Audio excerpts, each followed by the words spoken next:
Ya, sebagaimana diketahui oleh publik, kita di antara partai-partai politik yang mengajukan nama-nama capres, PAN secara konsisten menyodorkan nama cawapres, yaitu Pak Erick Thohir. Baik ketika kita melakukan pembahasan dengan PDIP, dengan Gerindra, dengan partai-partai lain kita selalu bicara Pak Erick Thohir sebagai cawapres. Kalau dilihat kansnya pada 5 hari yang lalu, 10 hari yang lalu, mungkin 2 minggu yang lalu, di koalisi yang sudah kita umumkan tanggal 13 Agustus 2023, itu kansnya sama semua. Gus Imin memiliki kans sebagai cawapres, Pak Erlangga memiliki kans sebagai cawapres, begitu pula Pak Erick Thohir memiliki kans sebagai cawapres. Karena Pak Prabowo sudah mengatakan bahwa untuk urusan cawapres nanti akan kita bicarakan bersama-sama di forum para ketua umum partai koalisi. Termasuk juga ketika PBB kemudian mengajukan Pak Prof. Yusril Issa Mahendra, beliau juga memiliki peluang. Jadi peluangnya kurang lebih sama. Tetapi memang hari ini kita juga harus mempertanyakan atau menanyakan kepada Pak Prabowo. Pak Prabowo sudah menerima nama-nama dari kami semua, tetapi kriteria Bapak itu seperti apa? Secara detail kriteria sebagai cawapres, dan ini yang perlu diketahui juga, sehingga memang kami berharap dalam waktu dekat ini, dan saya kira sudah tidak akan lama lagi, akan ada forum pertemuan di antara para ketua umum partai di Koalisi Indonesia Maju untuk membahas hal tersebut. Dan inilah yang kemudian disampaikan oleh Pak Prabowo, nanti kita akan duduk dengan spirit kebersamaan untuk menghasilkan musyawarah mufakat. Mudah-mudahan mufakat itu bulat, tetapi apapun keputusan yang akan dicapai nanti, itu adalah keputusan yang akan dihormati dan dilaksanakan oleh semua anggota di dalam Koalisi Indonesia Maju. Nah, duduk bersama itu kan menjadi penting, pertemuan antara para ketua umum partai politik Koalisi Indonesia Maju ini. Apakah sudah ada jadwal pastinya, kapan, lalu kemudian pada saat nantinya bertemu, tentunya kan harus ada kriteria yang akan dicari oleh masing-masing ketua umum parpol untuk menyodorkan nama. Nah, ini bagaimana kemudian menyiasatinya dari PAN misalnya? Ya, kita kan lihat bahwa jadwal untuk pendaftaran capres cawapres itu akan ditetapkan oleh KPU antara tanggal 10 sampai 16 Oktober 2023 untuk nanti ditetapkan tanggal 13 November. Jadi saya kira tenggat waktunya ya hanya kurang lebih 1 bulan akan datang ini untuk bisa menetapkan cawapres yang akan kemudian diusung. Tetapi mengenai kriteria dan mengenai apa yang kemudian menjadi figur yang paling pantas, paling cocok untuk mendampingi Pak Prabowo, tentu kita harus mendengarkan Pak Prabowo-nya. Karena ketika beliau nanti diberi amanat oleh warga masyarakat Indonesia untuk memimpin negeri ini tahun 2024 ke depan, tentu beliaulah yang paling memiliki kepentingan untuk memilih partner yang paling cocok mendampingi beliau untuk 5 tahun mendatang. Oleh karena itu ya kita nanti akan dengarkan dari beliau. Tetapi kalau kita lihat dari para pemimpin atau calon pemimpin kita yang memang memiliki kriteria dan paling cocok untuk mendampingi Pak Prabowo, rasanya nama-nama yang sekarang sudah begitu sering disebut di dalam survei-survei, di dalam media massa, itu tidak jauh dari nama-nama tersebut.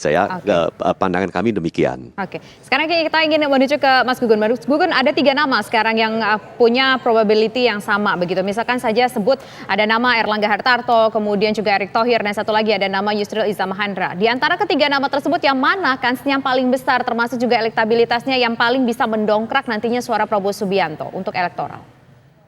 Jadi kalau bicara soal sejumlah nama, menurut saya memang akan bergantung pada 4 hal ya di penghujung proses kandidasi ini. Pertama, figur itu public acceptance-nya gimana, terutama menyangkut tingkat elektabilitas. Nah, tentu apakah menjadi insentif elektoral yang signifikan bagi capres, dalam konteks ini tentu Pak Prabowo. Yang kedua, tentu terhubung dengan momentum ya.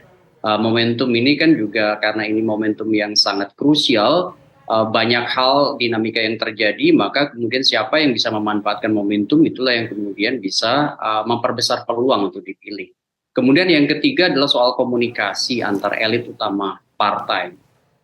Kerenggangan komunikasi di fase krusial ini tentu akan mengganggu, bahkan kasus beberapa waktu belakangan ini menunjukkan bahwa ketika komunikasi tidak lancar, bahkan bisa saja kemudian berbalik badan ke koalisi yang lain. Nah, yang terakhir tentu ini juga yang harus menjadi pertimbangan partai, bahwa ada stimulus respons ya dengan kekuatan yang sudah mendeklarasikan capres cawapresnya. Nah, ini pertimbangan-pertimbangan ini tentu akan dibaca dalam konteks landscape elektoral ya, karena bagaimanapun tentu kan potensi untuk menang itu akan dihitung oleh capres yang bersangkutan. Saya melihat bahwa kalau misalnya kekuatan partai politik mengajukan nama-nama seperti sebut aja Pak Airlangga misalnya dari Golkar atau Pak Yusril, nanti pada akhirnya akan ditentukan kalau kemudian deadlock ya di antara kekuatan partai itu biasanya kalau melihat skema yang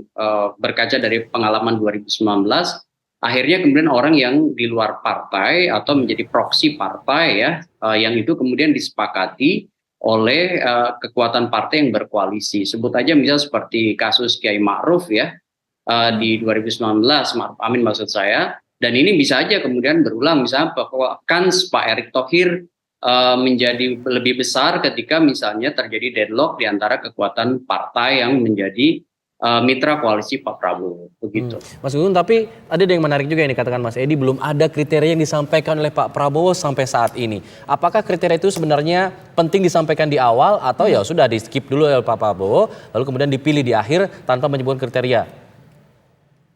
Sebenarnya kan kriteria-kriteria umum dan kriteria khusus itu sudah berkali-kali, bahkan mungkin kita bisa sebut ya, ini kriteria yang seringkali normatif ya, tetapi yang paling menentukan itu sebenarnya adalah mengakomodir atau tidak misalnya ragam kepentingan yang dimiliki oleh partai yang berkoalisi tadi.